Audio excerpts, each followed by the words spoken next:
Alan Lewis. Okay, we're going to go ahead and get started.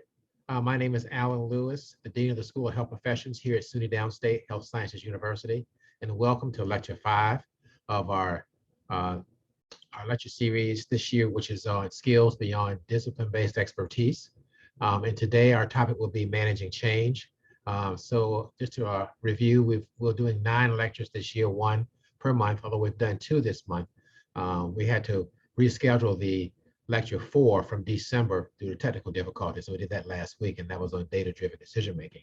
And that was a pretty good session, I think. And so today, again, we're talking about managing change. That's an important topic for organizations and just for all of us in terms of our lives, because change is one of those things that we have to deal with constantly. Just in terms of our format to review, we normally do about 30 minutes or so on the front end of me giving some information. I'm not sure it'll be a full 30 minutes today, but it'll be close to that probably.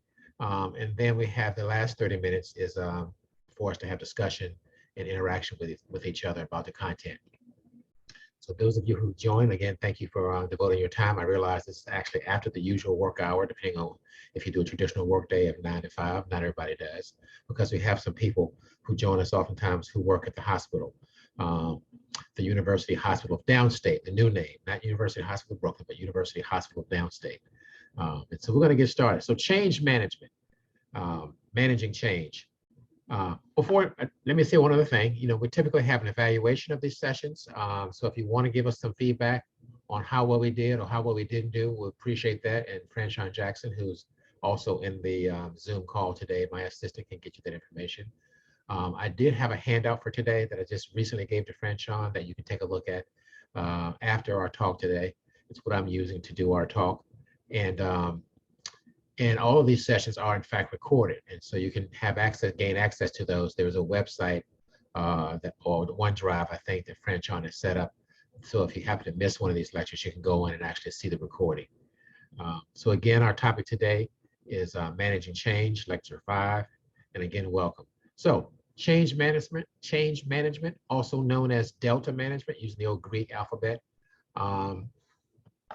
Human beings typically express a dislike for change. And that's typically that's usually because change tends to be uncertain. And it's not managed well all the time. We all go through a change process in our personal lives, but within organizations and within institutions, sometimes the change process is pretty rough and raggedy. And so that's why change sort of gets a bad name in most people's eyes. However, we know that change is constant. There's never a time when we're not changing. If you think about us as people, each one of us changes every day. Human development is really about the process of how we each change over time, but we also stay the same person. But the key there is that we're changing as we move forward, as we age, as we mature. Preferences change, our relationships change, our careers can change, our health status can change. Lots of things change over time.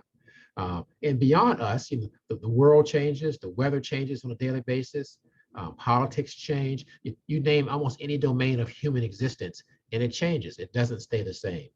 And so we're never not changing as a people. For example, let's take a look at some of the change that happened in this country in the previous century. And I'm going to do a quick share screen now so we can take a look at this. I often read some material from let's see if I can find the right handout here. Sometimes I have difficulty finding it. Let's see if this is it. Right. Can you see my handout? Okay, nope, maybe not. Let me try it again. What was that, Alan? I'm sorry. You see my handout? I do, but I'm seeing number 5. I'm not sure if you're at the top. No, that's not the one. I'm gonna have to move it down because that's the actually not the right. Okay. Here, but I'm gonna see if I can get this to move. Share it if you like, Alan. I Here have it it is. up Here, on I the got it right screen. here. I got it right here. Okay. Now you should see something that says change through the lens of inventions. Is that what you're seeing now? Shoshana, is that what you're seeing now? Yes. Okay, great. So Changes through lens of interventions? So inventions, yeah. Sorry. Yeah. So what I did was I did a little research and found out some of the change that has occurred in this country between the year of 1900 and 1990. So that's a 90-year stretch. Of course, it's the previous century. It's in the 20th century. Now we're in the 21st century. 22 years into the 21st century. But let's just look at what happened in terms of inventions in this country in the previous century. So looking at the first decade of 1900 to 1910, you see a whole bunch of things that happened. Pretty much each year, almost, with the exception of 1910, there were some significant changes that occur in the way of inventions in this country. In 1901, the vacuum cleaner was invented. In 1902, air conditioning and automated tea maker. I'm not going to read these to you, but you kind of can see the kinds of things that happened. 1903, the first powered flight, and radar, tea bags, diodes happened in 1904. And actually, I'm not sure that first powered flight is correct, because I think the Wright brothers was actually after 1903. So this goes to show you that sometimes you pull stuff from the internet and it's not exactly right. But most of these things here are in fact right. So you see, in the first 10 years of the 20th century, 1900 to 1910, there's some pretty significant inventions that really did change the lives of Americans in terms of what we had access to and how easy it was to do things like wash clothes. 1907, the electric washing machine. Neon lamps, 1910. And then moving down, let's move to the next decade here. 1911 to 1920. We're past it. Not quite as much there, but some steno type machines, crossword puzzles, zippers, hair dryers, submachine guns, those kinds of things were invented in that decade. And then you look at 1921 to 1930, and you see things like insulin, hearing aids, frozen food, penicillin, the iron lung, which used to be popular for folks that have breathing difficulties years ago. Of course, we don't use it now. Aerosol sprays. So all this is intended to illustrate the fact that as we go forward in life, things do change. And if you just look at the domain of inventions, you see that that there's a lot that happens within each decade. 1931 to 1940s. Electric razor, electric guitar, helicopters. All that stuff happened in that 10-year period. And other things, as you can see, that the folding wheelchair. 1941 to 1950s. The kidney dialysis machine, which is pretty significant for people who still have kidney difficulties even today.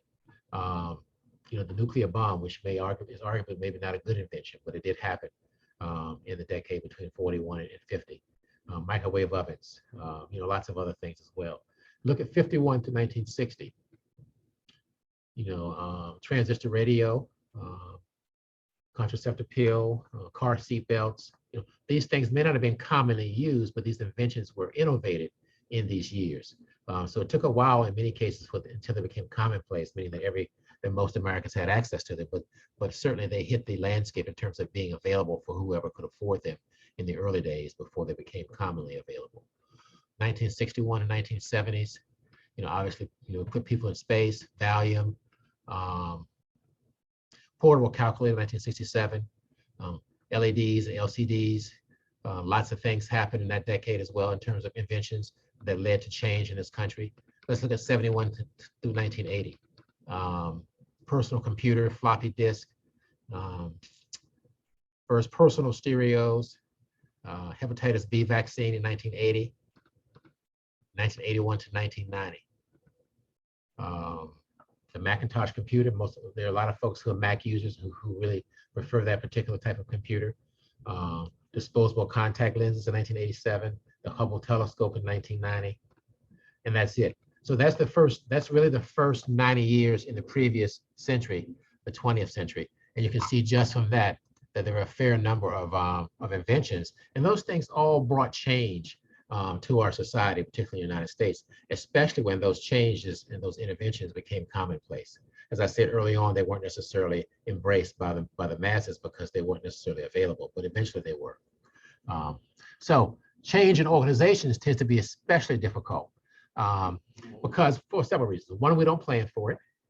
If you think about a reorganization that happens or a merger, that happens between two organizations, which really does change the complexion and the profile, the personality of both organizations that are coming together. We don't do a good job of planning for it. When we do plan for it, our plans tend to be fairly short-sighted. We don't think of all the dimensions of change and what the total ripple effect would be in terms of what the implications would be. We think about just a few things. We don't have that comprehensive picture. We're often not honest about how difficult it is for people to engage in change. The change process, particularly in organization, tends to be very rigorous. It's sort of an up and down process. Sometimes it's going smoothly, sometimes not so smoothly. And what happens is nobody really comes clean about the fact that this is going to be an uneven process. It's going to be a raggedy, haphazard process, or at least feel that way, and that we'll get through it. People just sort of say, let's take the plunge, let's make the change, let's do this reorganization, let's do this merger, or whatever it may be, and don't tell the masses in the organization about how difficult it's going to be. To sort of, sugarcoat what the process will be. And we don't typically promote a vision of how things be better once the change has taken place. That's very important. If people are going to engage in an arduous, rigorous process to make change, particularly in an organizational setting, there needs to be some buy-in and some vision from rank and file members of the organization, all the employees, that after the change is completed, the process is concluded, that what we'll have, what will manifest itself will be a much better situation than what we have today. So there has to be a way of promoting that vision of how things will be better down the road. And we typically don't do that. So change can be successful if we do sort of the inverse of what I just said. So if we promote buy-in, obviously, in order to do that, you have to really say, okay, the vision of how things will be better once we go through this change process is this. And that vision needs to be crystal clear, something that everybody in the organization can see and understand and see where they fit into the vision. If they see a vision that's articulated and me as whatever my particular job is in the organization can't see how I fit into that vision, then it's not likely I'm going to buy into it. So the vision has to be clear, has to be articulated well, and has to be such that people understand where they fit into the vision. Because fitting into the vision really promotes buy-in. And so then you have to say, okay, here's our vision, but everybody has a place in this vision. If you are the executive, your place is here. If you are a mid-level manager, your place is here. If you are a person who cleans the building, your place is here. Everybody needs to figure out where they are, because then the buy-in begins to build, and that's important for the momentum. Then we have to be very honest about the rigors of the process. We have to say, okay, so this is going to be a change process, but the process itself is not going to be comfortable at all times. There'll be times when we feel good about it. There'll be times when we think, why in the world do we even think we were going to make this change, because it seems so difficult to make the change. So you have to kind of come clean with people and say, the process is up and down. There's some rough spots, there's some smooth points, and we'll just stay with the process. But in the end, the vision that we're trying to achieve is worth it. And then we have to make sure that we try to get folks excited. And if the vision is articulated appropriately, then folks can get excited. So let's talk about the motivations for change. Most organizations make change primarily for reasons related to money and efficiency and saving costs. Really, organizations exist typically, except for human service organizations. Most non-human service organizations exist due to profit motive. Their goal is to make money and to be as profitable as possible to minimize costs. Now, obviously, SUNY Downstate is not a profit-driven organization, so we're here to serve the populace and provide services.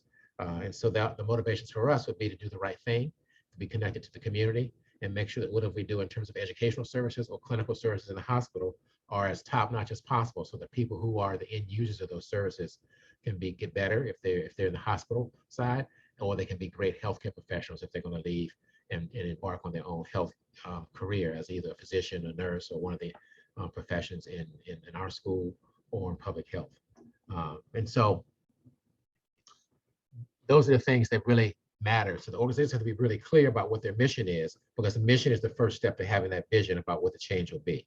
Mission really speaks to what kind of business we're in, what's the basic essence of our existence. We're in business to educate people. We're in business to provide healthcare services. That's what our mission is. And then the vision is that piece that we're striving to be our beacon, or what we'll look like if we fully actualize and manifest ourselves in the most effective way. So there are a couple of models I'm going to expose you to. The first model is the social ecological model. Now, the social ecological model, and I'm looking at the names here, anybody here who's from public health might recognize this model. It comes out of health promotion, and it was developed in 1988 McLeroy, Steckler, Glantz, and Bibbo. And the social ecological model says that if you're going to promote change, you have to promote change in a systemic, comprehensive way. And so the social ecological model has 5 levels that must be addressed. So if you're trying to promote change within an organization, the first thing you got to think about is level 1, which is the change as it impacts individuals in that organization. So every organization has individual employees. So there's going to be change that impacts those individual employees. So you need to have some change strategies, some change interventions that address those individual employees. That's the first level. The social ecological model also says the second level is the interpersonal level. The interpersonal level has to do with individuals in their immediate environment and who they interact with on a regular basis. So the interpersonal level, you could think about as the relationships among coworkers within a given unit or a given office or a given division. So within a change model, if the organization is trying to change, you're going to see some differences in how those individuals may relate to each other. First, there are changes for the individual who's the employee. You know, I may have to do my job differently based on what the new vision is of how this organization may change over time. And then I may have to interact differently on an interpersonal basis with my colleagues differently. So you need some strategies at both of those levels to address what needs to change and how we get from where we are today, the before picture, to where we'll be later, the after picture, the new improved vision of how we can operate.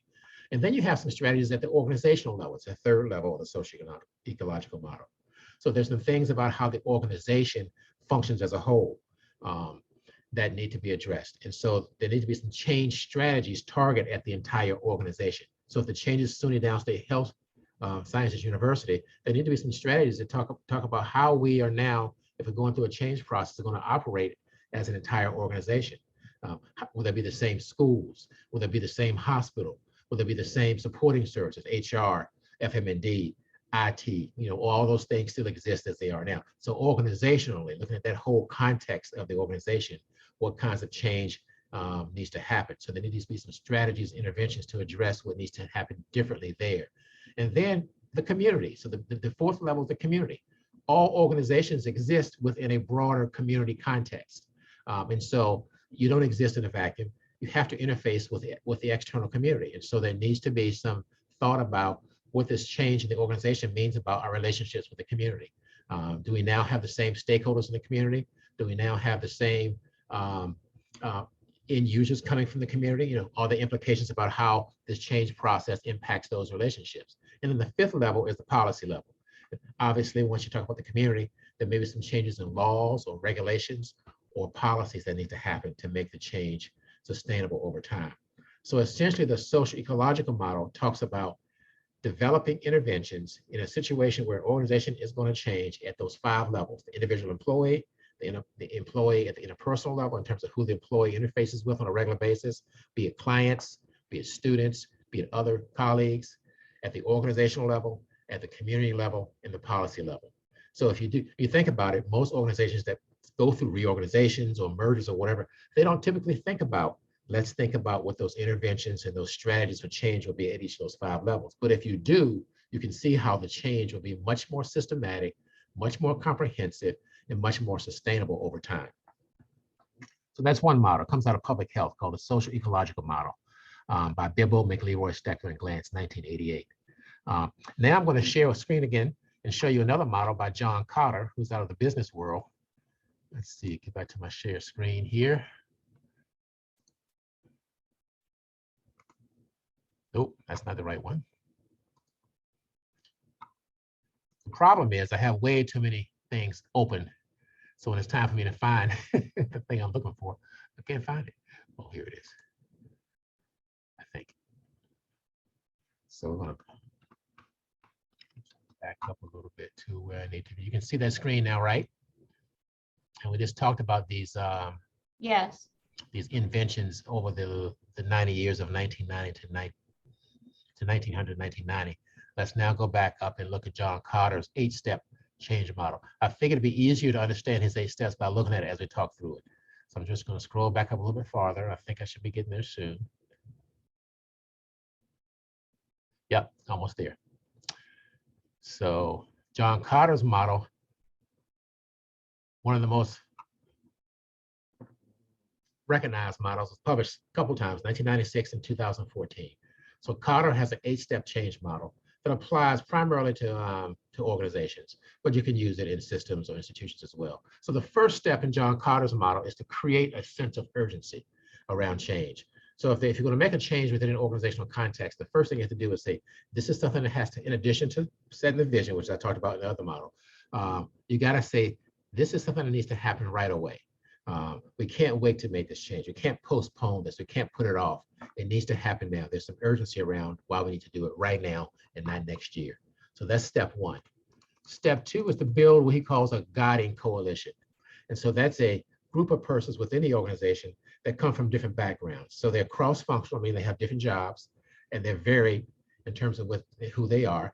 And there are multiple layers. So it's really representative of the entire organization in terms of the scope of jobs that are being done, who the people are, and the various layers. So it's representative of the entire organization. So that coalition really allows the process to take hold, and they kind of facilitate that.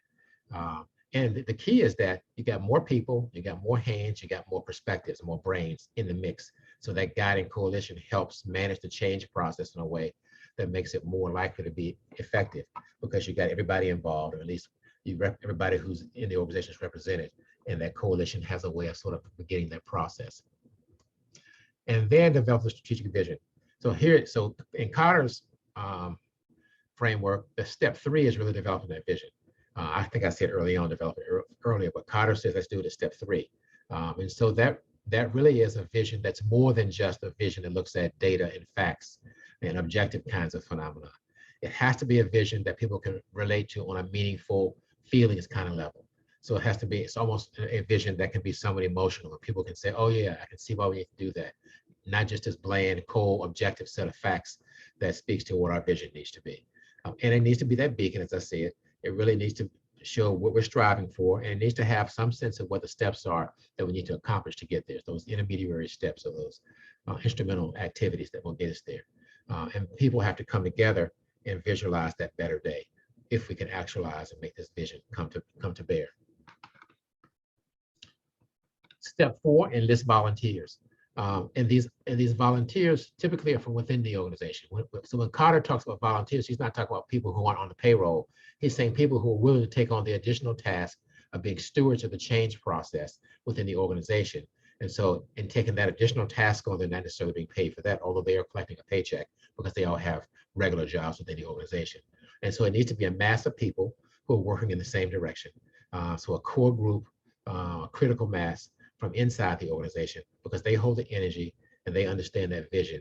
And what they want to do is try to make sure that other people understand the vision and begin to want to join in moving forward. Step five, according to Carter, is to stimulate action by removing obstacles. This is typically what leaders are entrusted with doing, removing barriers.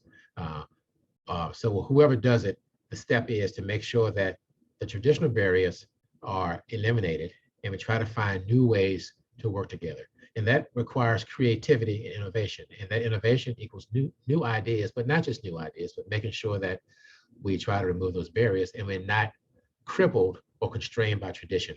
Oftentimes in organizations, we say, well, we've always done it this way, or historically it's always been X, Y, and Z, or the tradition says we do it this particular way. And those are arguments that don't sit well in a change process. If we've done it this way for 200 years or 100 years or 50 years, that's almost in and of itself the reason why we want to change it, because we know the world has changed a lot in 50 years or 100 years. So the arguments based on tradition almost defeat themselves on their face, just because they fly in the face of change. And many things that were the status quo 50 to 100 years ago, or how far back we're talking, are not status quo now. And so we want to remove those obstacles and make sure that we are not impeded by the tradition that people oftentimes see as a good thing within an organization. They want to hold on to it, but sometimes it has to go to make the change process, to enable the change process to flourish. Step six, achieve those short-term wins. And this is not new. We all know that if you got a long-term goal, you got to have some short-term wins along the way to make that long-term goal come to pass. And so these gains along the way, the intermediary steps or the instrumental steps, become those building blocks to larger success. And we've got to learn the lessons, we've got to improve the processes and adopt some new behavior along the way. And this needs to be tangible, measurable, and meaningful to people. Step 7, sustain acceleration. Carter says the more successes we have along the way, the faster we have to work. And so basically that proverbial snowball, as a snowball goes down the hill, it gets larger, those are successes, and it goes faster. And so Carter says that's what we need to do in terms of sustaining our acceleration. With each new successive win or success along the way, we push even harder to achieve what the next subsequent success needs to be. And it pulls in more people over time. So we don't coast, but we keep pushing and pushing and pushing, stay on the edge, making sure that we move faster and faster, pull in more people and work harder to achieve those successes. And then we institute the change. So basically institutionalizing it in a sense, making sure that the new skills and behaviors and newfound success are things that become somewhat permanent parts of the organization. So we try to build that culture. In other words, whatever we learn in terms of the lessons learned, knowledge, understanding, new behaviors, whatever it may be, it needs to be built into the organizational culture. And folks see how it links to those new successes. Once people see it in the cultural context, they begin to see how these are the things that are new to us, and these are the things that result in us being more successful as we have achieved this vision going forward. And so now it's more important than ever to make sure we sustain whatever progress we've made throughout the change process. So Carter says these, and you look at all 8 of these steps, the first 7 are about building the new culture and the new behavior. Step 8 is about sustaining that momentum. So you do the heavy lifting and build something new through the first 7 steps. And then step 8, you figure out how you sustain it over time to make sure that it continues to be something that we move forward on, because you don't want change to unravel itself and not be something that moves forward in a way that's positive and keeps its momentum going. Now, I've said a lot about organizational change, not a lot, but I've said some things about organizational change. So now let's talk a little bit more about the personal change model.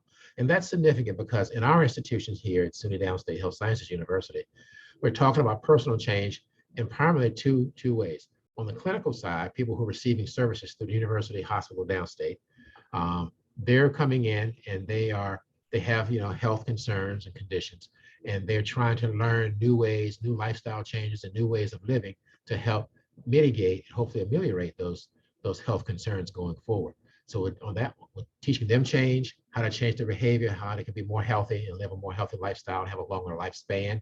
And then on the educational side, we're teaching new behavior as well, because we want those students who are coming in to learn some new things, to be better equipped, to be the next generation of healthcare providers when they go out and be able to lead the change around healthcare in whatever their specific area of work may be or discipline may be it occupational therapy, physical therapy, medicine, nursing, public health, whatever it may be.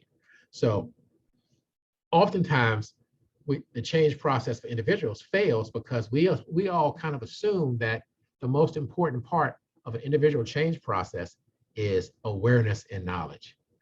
And I used to see this quite a lot years ago when I used to be a program evaluator, and we go out and evaluate health profession programs.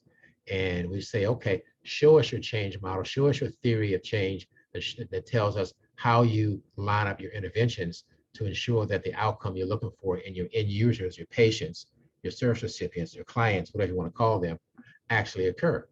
And invariably, most health profession programs have a lot of focus on the awareness and knowledge. And that's good, but it's also bad, because the first step in the personal change, the individualized change process, is having an awareness and knowledge of something different. So if I am a person who has a problem with let's say smoking, I don't smoke, but let's say I'm a chain smoker. So the first step in getting me to eliminate that behavior to improve my health is for me to become aware that smoking is bad for people's health. That's the first step. That's basic awareness.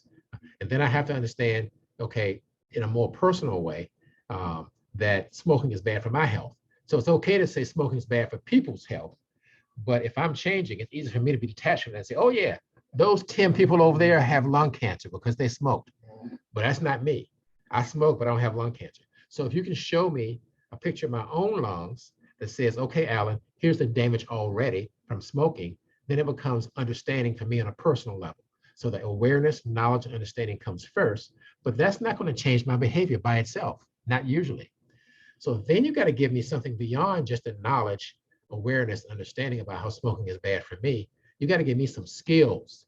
I need to have some behavior that allows me to put those cigarettes down, to do something instead of smoking when I'm stressed, to have something more positive that I can do as an activity rather than leaning on the smoking piece.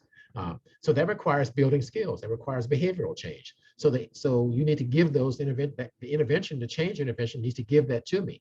And then I've got to be motivated. Once I have those skills, I got to be motivated to use them. I've got to see that, okay, if I can actually exercise or chew gum instead of smoking, I'll live, 20 years longer. And my quality of life will be much better because I can actually, say I'm young and I have kids, young kids, I can play with them more. So that's got to have something that motivates me to want to use those skills to make the change. And then you got to have an environment. So when I go home to my family has got to be able to give me that support and help me sustain that change over time. We see this in drug treatment all the time.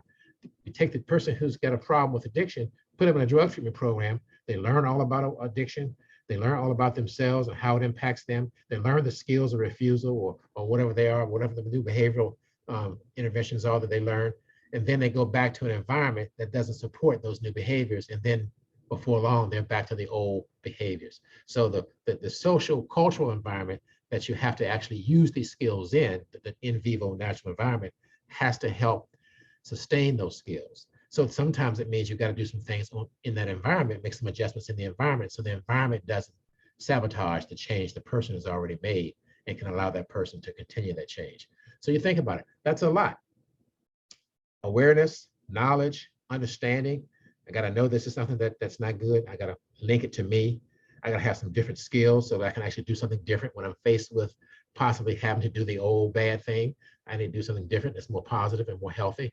I got to have motivation to want to do that. And then I got to take that into an environment that's somehow modified that allows that behavior to continue to go over time and doesn't extinguish it because the environment doesn't support it. Most programs we put together don't have a change model that's that comprehensive. But that's what human beings require to fully change over the long haul in a permanent way. So just wanted to kind of expose you to that way of thinking about it.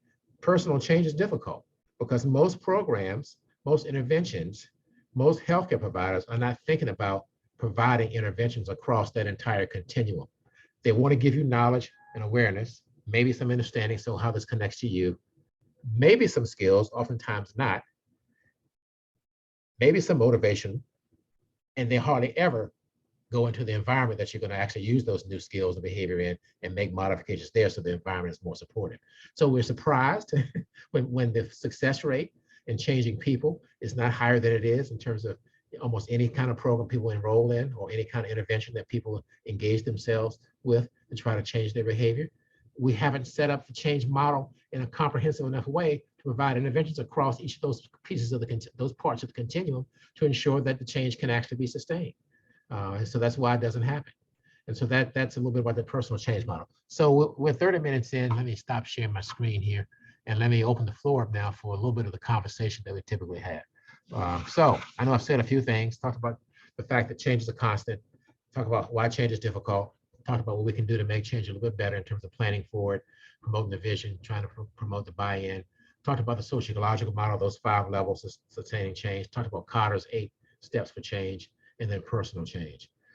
So at this point, the floor is now open. Anyone who has a comment, observation, question, point of agreement, point of disagreement, doesn't matter. The floor is open. Jamila, Candida, Digna, Mark, Shanika, Franchon, Shoshana, who else is here? A few other folks. So I do have a question, and I'm not sure that you'll have, I guess, a politically correct response to it. I'll try to be politically correct. I may not have the right answer, but I'll try to at least be politically correct. Earlier Lots of in questions we can't answer. earlier in your presentation, you mentioned that we need to be changes that are coming from the powers that be, that we can't very well disseminate some of those directives down, right? We have to be tactful in how, we have to be careful in how transparent we are. Right. So my question is, how do you communicate the change and maintain morale with the individuals with whom you are Right. responsible for continuing to uplift or show that their voices are being heard, but And I'm assuming that that's in a situation where the change may not be fully embraced by everybody. correct. Right. So you kind of acknowledge that at the outset. I believe in transparency as much as possible. So I'm a big fan of saying, okay, here's a change that's imposed on us from on high or wherever it comes from. And so we really don't have any say in whether we're going to do this, but we certainly can impact how we react to it and how much we make it more palatable for ourselves by participating in the change. It's sort of like, I look at that sort of like making a decision. My leadership or management style is such that I like a lot of input from people in terms of what they're feeling about what needs to happen in terms of a given situation. But I don't see myself as being functioning as a democracy. In other words, I don't take account and say, okay, 50% people say this or 80% people say this, and therefore that's what we're going to do. I feel like I have to make the decision. I want to weigh all the potential options, pros and cons of every, potential outcome, and give people a chance to voice their concern. And then what I find is that when a decision is made, people have less pushback when they've had some opportunity to voice their perspective and they have an understanding of why the decision was made the way it was made. Same thing with change. People tend to, even though they may not agree with the direction of change, they tend to be okay with the change because we all know that we live in an organization and we work in an organization, and we all have a boss. Even President Riley has a boss. We all have bosses at some level. And so there are things that we have to do oftentimes that we don't think are the right things to do, but we have to do them. But if you give people the ability to at least think about and talk about and process what needs to happen, then the buy-in tends to be a little bit better because they felt like they were at least included and engaged, even though the outcome, they were not able to modify the outcome. So I'm a big believer in figure out what about this change process, the vision of how things will be different that you think may be good for you, and hold on to that. You may not think when you do a reorganization, but it's going to happen anyway because the CEO says we're going to do it. And since it's going to happen, look at the reorganization in a way that says, okay, there's something in this for me. There's some things that may have to change. I may not like those as much, but there are also some things in it that I'll get out of it, some positive return or yield from it. So hold on to those things, but you got to be able to identify those things. And you got to give people a chance to react and to chew on it and to comment and, and to be mad about it and to blow off steam and all that. So it's sort of like a therapeutic process. This has to happen, but now we're going to give you a chance to raise heck about it. And but when the dust settles, we still got to do it. Thank you. Be transparent. Try to figure out how people can be more can buy in. Everybody, there's something about any change process that people can buy into, but you have to work and find it. Particularly if your hand is set, this is going to happen, and so you got to just kind of make it work for yourself. And I tell folks, I may not like the decision, but I got to find a way to embrace the decision. And so if I had the opportunity to give my input on it, or if I haven't, then I look for what's there that's a silver lining for me that I can say, okay, well, at least this is going to help me in an XYZ way, even though I may not like some of the other pieces of it. And that's life, and that's what adults have to do all the time. We do trade-offs all the time. Life is never all good stuff for us adults. Or kids think it's going to be, but we all know as adults that it's not all good. We got to find a silver lining in things and make it work for us. And that's just it. So from when people have a personal agenda, it's often difficult to get them to see the silver lining when a decision is not rendered in their favor. Right.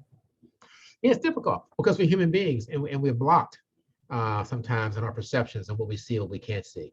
And it's also a process of acceptance. Sometimes early on in the process, you're so mad and angry. It's just like any loss, you go through a grieving process and, you're sad and then you're angry and, but you have to realize that's a process and we have to work through that. And eventually you come out the other side a little bit better off than you started. Although you might not be fully on board with it, but at least you're at a point where it's somewhat palatable to you and you're not disruptive in the organization. And you can make sure that you don't become such a destructive force that people feel like they have to remove you because you're so not on board with what this change is. Because any change, there are also always people who agree with it, people who don't agree with it. But you don't often see exactly who they are because people know how to be diplomatic and tactful and hold their cards close to their vest and politically savvy to not sabotage their own, um, their own life in the organization. Right. Thank you. So, yeah, change is difficult. I'm sorry. Go ahead. Who's commenting? Shanika. Oh, Shanika. Hey, Shanika, how you doing? Hi. I just wanted to speak on the other side of the coin. How can a leader make their employees or other coworkers feel comfortable with the decision that is being made, even if it's not in their favor? Like, how can they make them feel safe and secure in that decision and to still be able to be productive within that organization? How can you as a leader or anyone as a leader make that person feel comfortable? Well, it's very, very challenging at times, and you have to you have to do all you can, but realize that not everybody is going to be comfortable all the time. But what I would tend to do is, like I said before, be transparent about what the options for change are, and we got here's what we've been dealt with in terms of the hand we've been dealt with the situation, and these are the things we can change, these are the things we can't change, and give people. I think people will need an opportunity to voice their support or lack of support for whatever it is that has to happen, and I think if people feel like they were listened to, and they had adequate time to lay out their concerns, for in support of or against whatever this new thing is, then I think people tend to be a little more accepting when they realize, okay, this is going to go a certain way, but at least I had my day to say what I thought about this. It doesn't guarantee that. There are some people who still won't be happy about it, but I think typically most people, if they've had an opportunity to vocalize their input and what they feel about it, and then they also understand, the leader has to also say, okay, we made this decision that you may not like for these reasons. You can't just say it's my decision and it's done. You can, and people do it all the time. But if you say, I got to make this decision, I want to hear what you think about it, be clear on the front end that people may have positions in terms of that they vocalize about this thing that may not be able to be honored in the end.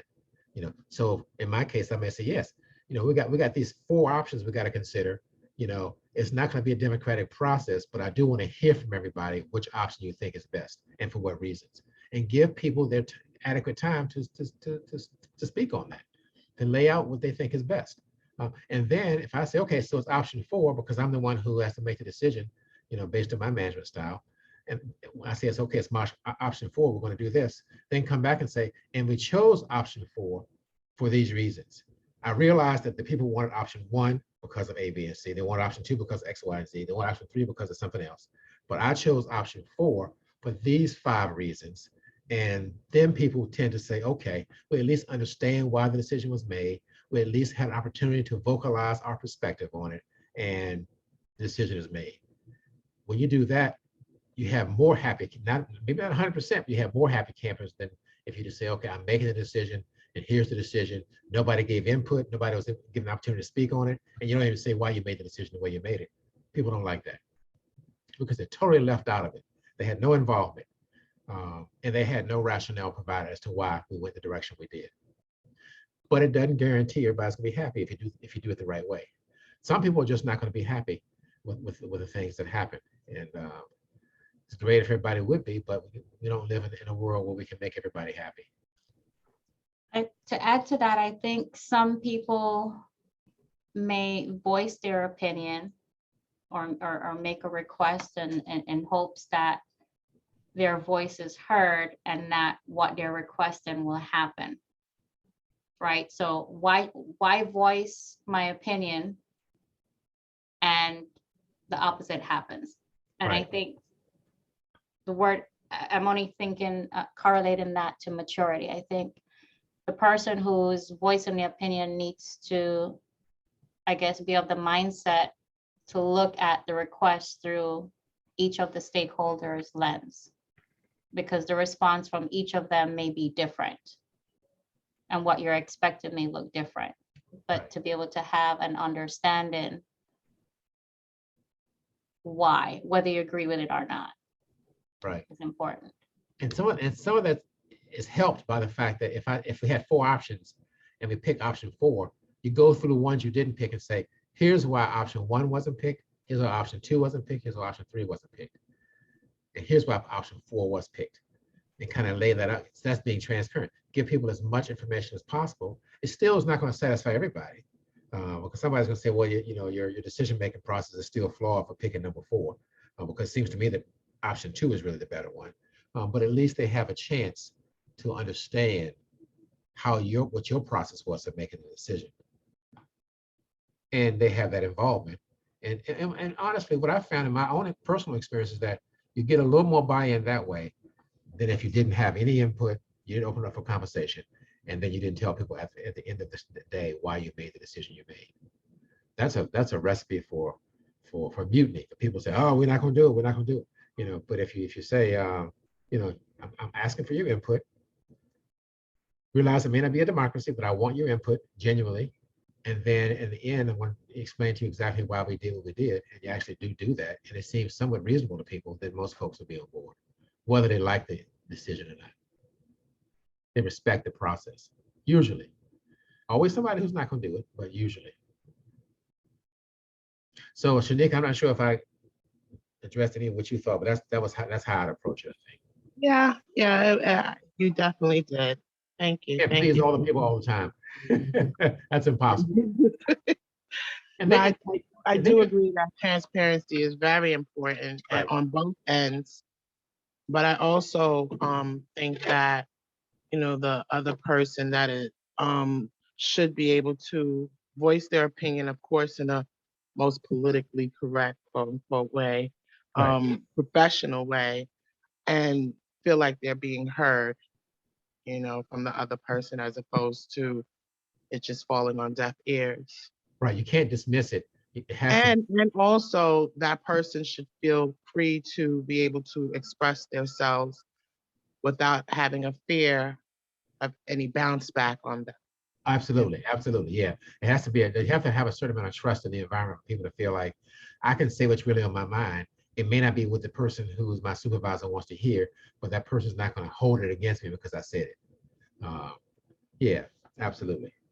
And that takes a lot. I mean, you got to build an environment that people feel like they can take those risks and be honest and candid.